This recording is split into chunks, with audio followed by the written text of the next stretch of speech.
नमस्कार, times of Swaraj में आप सबों का स्वागत है और मैं हूं संतोष सिंह। कल मैंने एक खबर चलाई थी कि नीतीश कुमार के चहेते मंत्री और पदाधिकारी के को घेरने की तैयारी है। ये ईडी की छापेमारी जो देख रहे हैं आप स्क्रीन पर, जो देख रहे हैं यही खबर है। और इस खबर में कोई व्यक्ति एस सिद्धार्थ जी के बारे में अपमानजनक टिप्पणी किया, उनकी पत्नी के बारे में भी टिप्पणी की है, जिसको लेकर एस सिद्धार्थ जी बहुत आहत। स्वाभाविक तौर पर होना भी चाहिए। और उस मसले पर उन्होंने जो कमेंट किया है उस पर उन्होंने एफआईआर दर्ज किया है। होना भी चाहिए। इस तरीके से कमेंट करने का अधिकार किसी को नहीं है। और इस दौर में, जिस दौर में सहिष्णुता जैसी कोई बात नहीं है, आलोचना कोई सुनने को तैयार नहीं है, तो फिर जुबान बंद रखने में ही भलाई है। जुबान बंद रखिए। लेकिन सिद्धार्थ जी, आप अपना कलम क्यों गंदा कर दिए? आप हमको कहते, हम उसको डिलीट भी करते, और उस चैनल के एडिटर इन चीफ होने के नाते हम उस पर एफआईआर भी दर्ज करते। अगर आप आहत महसूस किए तो आप खुद केस, मतलब इस तरीके की उसने जो बात कही है कि भाई छापामारी आपके यहाँ भी होनी चाहिए, आपकी पत्नी के यहाँ भी होनी चाहिए, इस बात को लेकर आपको एफआईआर दर्ज करने की जरूरत नहीं थी। बहुत साधारण सी बात थी। हाँ ठीक है, आपको आहत है, आप हमें कह सकते थे, हम खुद इस पर एक्शन लेते, हम एफआईआर दर्ज करते, डिलीट भी कर देते। अब तो हम उसको डिलीट भी नहीं कर सकते क्योंकि अब लीगली वो एक प्रूफ है। उसके साथ छेड़छाड़ करने का मतलब है कि साक्ष्य के साथ छेड़छाड़, तो हमें भी अभियुक्त बनाया जा सकता है। इसलिए हमने उसको छेड़छाड़ नहीं किया। ठीक है, जिसने भी ये किया गलत किया। लेकिन एक बात सिद्धार्थ जी हम आपको कह देते हैं टाल ठोक के, पिछले 3 महीने से मुझ पर एफआईआर दर्ज करने की तैयारी चल रही थी, ये मुझे पता था। और जब जब शिक्षा विभाग मेरे ऊपर एफआईआर दर्ज करने की पहल की शुरुआत करती थी, मुझे विभाग से ही मालूम हो जाता था कि संतोष जी आप पर एफआईआर दर्ज करने की कोशिश हो रही है। के पाठक जी के भी जमाना से भी, अतुल प्रसाद जब बीपीएससी के चेयरमैन थे तब भी। लेकिन पता नहीं क्यों कलम पर जब बात लिखने की होती थी, एफआईआर दर्ज करने की, तो लोगों का रुक जाता था। हमें लगता है कि आप भी उसी पेशोपेश पे थे। नहीं तो आप शिक्षा विभाग से जुड़े हुए इतनी खबरें हमने चलाई है जिसमें सीधे सीधे तौर पर हमने आप पर हिट किया है, उस पर आपने एफआईआर दर्ज नहीं किया। आप एक ऐसे खबर पर एफआईआर दर्ज किया है जो खबर आपसे कहीं ताल्लुक ही नहीं रखता है। वो पूरी तौर पर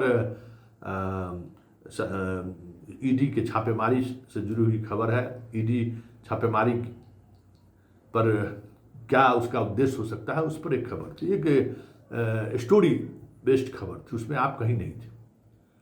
लेकिन आपने, हमें लगता है कि मुकदमा करके हमें चेतावनी दिया है। तो एक बात सिद्धार्थ जी समझ लीजिए, इस तरीके की चेतावनी से संतोष सिंह झुकने वाला नहीं है, न डरने वाला है। और ना ही आने वाले समय में शिक्षा विभाग में कोई भी अराजकता वाली स्थिति उत्पन्न होगी तो खबर रुकने वाला भी नहीं है। जितना कलम में जिसको भी ताकत है, जितना एफआईआर दर्ज करना है कर दीजिए, खबर नहीं रुकेगा। और ये बात मुझे मालूम है कि मुझे सीधे सीधे तौर पर क्यों नहीं अभियुक्त बनाया गया, ये भी पता है। मीडिया में खबरें चलाई गई, कैसे चलाई गई, ये भी हमें पता है। कुछ लोग इसको एक अलग तरीके से ट्रोल करने की कोशिश कर रहे हैं, उसके पीछे कौन लोग हैं ये भी मुझे पता है। ये मेरे लिए सिद्धार्थ जी समझिए कि एक मेडल है, समझ गए ना, कि आपके शिक्षक जगत के लोग हमको चुनौती देते थे कि आप इतना खबर चलाते हैं। एक बार एसीएस का इंटरव्यू लेके तो देख लीजिए, आपका खबर कोई देखता है क्या? कोई कहीं कोई जाता है कि किसी के पास आपकी खबर कहीं पहुंच, आप वैसे चिल्लाते रहते हैं। तो कम से कम आपने इस एफआईआर करके दर्शा दिया कि भाई हमारी खबर ही सिर्फ नहीं देखते हैं, हमारी खबर में लोग क्या कमेंट करते हैं उस पर भी आपकी नजर रहती है। इसके लिए आपको शुक्रिया, दिल से शुक्रिया। क्योंकि मुझे मालूम था कि हमारे हर एक खबर पर आप संज्ञान लेते हैं और जो आपकी जानकारी में नहीं है, और अगर कुछ विभाग उस तरफ बढ़ रहा है तो आप उसमें सुधार भी करते हैं। देखिए, मेरा सीधा आपसे विभाग या किसी मंत्री या किसी विभाग के प्रधान सचिव से मेरा कोई व्यक्तिगत कोई दुर्भावना नहीं है, कोई दुराभाव भी नहीं है। क्या रहेगा, आज से दादी शिक्षा विभाग का अपर सचिव, प्रमुख सचिव आप हैं, कल दूसरे दिन चीफ सेक्रेटरी भी बन सकते हैं। मेरा कोई दुर्भावना तो है ही नहीं, किसी से भी नहीं। हम सिर्फ खबर की दुनिया के खिलाड़ी हैं, हम खबर से खेलते हैं और वो मेरा पैशन है।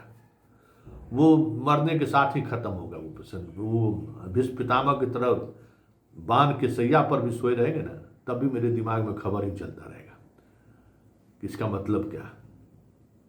इसलिए ये चीज़ें चलेंगी और मेरा 25 वर्षों का ट्रैक रिकॉर्ड यही है कि हम लड़ना सीख लिए हैं कि खबरों के सहारे कैसे लड़ा जाता है, इसकी तकनीक भी मुझे पता है, कानूनन पहलू भी मुझे पता है। इसलिए हम बहुत निश्चिंत रहते हैं कि क्या हो सकता है। हम किसी का मान मर्यादा को पर चोट करने की कोशिश नहीं करते हैं। हमारी कोशिश रहती है कि खबर आप तक पहुंच जाए कि आपके विभाग में चल क्या रहा है या आपके फैसले का विभागीय अधिकारियों का शिक्षकों पर क्या प्रभाव पड़ रहा है। बस मेरा उद्देश्य इतना ही है। और ये उद्देश्य बिहार, जैसे आप चाहते हैं कि गरीब गुरबा के बच्चों को शिक्षा मिले, जो जिनके पास शिक्षा की रोशनी नहीं है उसके घर रोशनी जले, मेरा भी उद्देश्य वही है। हम भी सोशल जस्टिस से माइंड वाला पत्रकार है, हम सामंती पत्रकार नहीं, हम भी सोशल जस्टिस वाला पत्रकार है। हम भी चाहते हैं कि उस गरीब के घर में सरस्वती पहुँचे और शिक्षा की लौ जले। हमारा कंसर्न सिर्फ इतना ही है और हम इसलिए शिक्षा विभाग पर ध्यान केंद्रित रखते हैं, इसलिए शिक्षा विभाग से जुड़े हुए मुद्दों के पर खबर करते हैं। और वो खबर पूरी तौर पर इन्वेस्टिगेट, मतलब एक पत्रकारिता जो होता है ना, इन्वेस्टिगेटिंग जर्नलिज्म, उसका हिस्सा है और कुछ नहीं है। इसलिए सिद्धार्थ जी, आपको बहुत बहुत बधाई, धन्यवाद। आपने इस तरीके की टिप्पणी करने वाले लोगों पर आपने कार्रवाई की है, एफआईआर दर्ज किया है। अब हम एफआईआर दर्ज कर सकते हैं कि नहीं ऐसे प्रतिक्रिया देने वाले लोगों पर, ये हम वकील से हम भी सलाह लेने की कोशिश करेंगे कि अगर हम भी एफआईआर उस पर दर्ज करें तो आपको हम बीच से निकाल देना चाहते हैं, क्योंकि आप बीच में मत आइए। क्योंकि आप केस करके आपको लग रहा होगा कि हम मुक्त हो गए, केस कर दिए, अब कार्रवाई होगी, जेल जाएगा, बेल होगा, ऐसा नहीं है। आपको भी हर तारीख में पहुंचना पड़ेगा।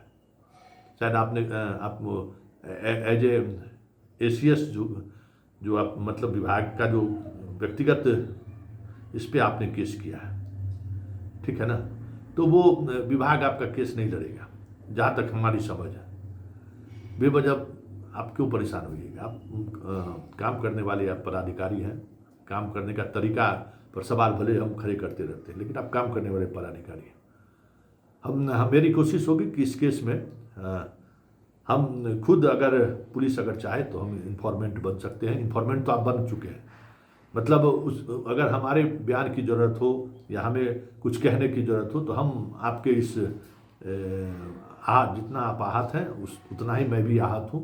आपको बुरा लगा है तो हमें भी बुरा लगा है।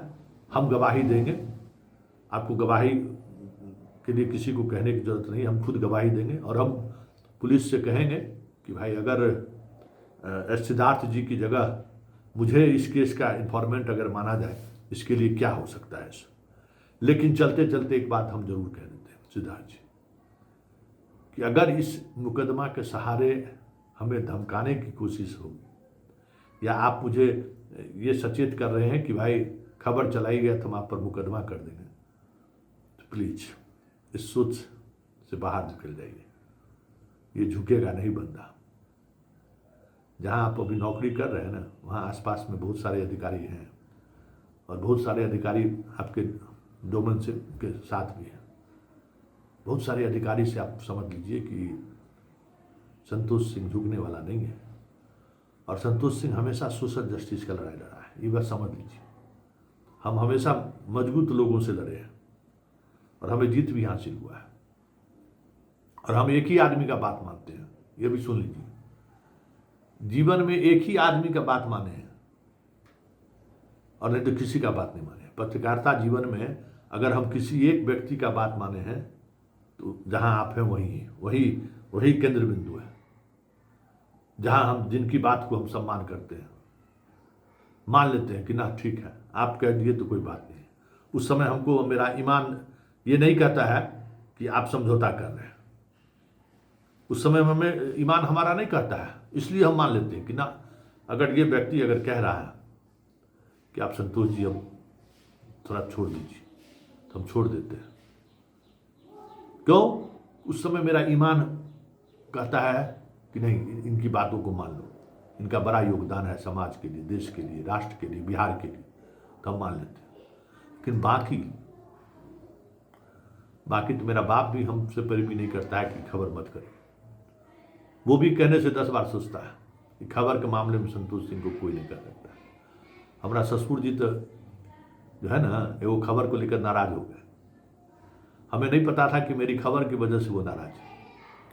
6 महीने बाद मुझे पता चला कि वैसे इस खबर की वजह से वो नाराज है। बातचीत बंद कर दिए थे, लेकिन हम उस खबर को हटा दिए या उस पर खबर करना छोड़ दिए, ऐसा कभी नहीं किया। खबर है तो खबर है, कहीं न कहीं से किसी न किसी कोने से वो खबर आनी है तो आनी है, उसको कौन रोक सकता है। अरे इसलिए ना आज माध्यम बदलकर यूट्यूब पर चले आए हैं। 25 वर्षों तक मेन एक्सट्रीम मीडिया में काम किए ना, कहीं समझौता नहीं किए सिद्धार्थ जी, खबर से कहीं समझौता नहीं। बालिका, मुझे आप जिनको जानकारी दे दें, आप उसी सीएम हाउस में रहते हैं ना। बालिका गृह, मुजफ्फरपुर बालिका गृह मामले में जब हम खबर चला रहे थे और जब क्लाइमेक्स पर सब कुछ था, सीबीआई से लेके सुप्रीम कोर्ट तक, तो बस सिर्फ हम एक ही आदमी का हम बात माने और उसके बाद हम स्टॉप कर दिए कि नहीं ठीक है। हम एक आदमी को अपना गार्जियन, अभिभावक मानते हैं कि नहीं, ये आदमी अगर कह रहा है ना तो इसकी बात मान लेनी चाहिए। इतनी जिद नहीं होनी चाहिए किसी एक आदमी ने अगर आपको कहा है, जो सर्वशक्तिमान है, सबसे बड़ी बात है कि वो सर्वशक्तिमान है, कुछ भी कर सकता है, कहने की जरूरत नहीं है हमको। वो चाहे तो मिनटों में चींटी की तरह हमको मसल सकते हैं। लेकिन अगर वो आदमी हमसे फोन करके अगर कहे कि संतोष जी अब बहुत हो गया, छोड़ दीजिए, तो हमें लगता है कि नहीं, ये हमारे पत्रकारिता का सम्मान कर रहे हैं। और जिस स्टेशन का व्यक्ति फोन करके अगर हमें ये कह रहा है तो उनका सम्मान है और उनका उस सम्मान का भी सम्मान होना चाहिए। इसलिए सिद्धार्थ जी, आपने जो किया बहुत अच्छा किया। आपने एक मिसाल कायम की है कि इस तरीके के कमेंट्स पर भी आप एफआईआर करवाते हैं। आपने एफआईआर किया, जब कभी हमारी जरूरत पड़े उस एफआईआर में गवाही देने के लिए, या फिर जब कभी जरूरत पड़े उस एफआईआर में सह अभियुक्त बनाने की अगर आपकी मंशा हो, फिर भी हम लोग मिलेंगे, जरूर मुलाकात होगी। कभी न कभी अगर हमें सह अभियुक्त बनाने की कोशिश हुई, भाई आप तो पावरफुल आप भी हैं, बनाने की कोशिश हुई तो कोर्ट के कटघरे में आमने सामने तो जरूर मिलेंगे। इसलिए चलिए, बाय बाय, टाटा।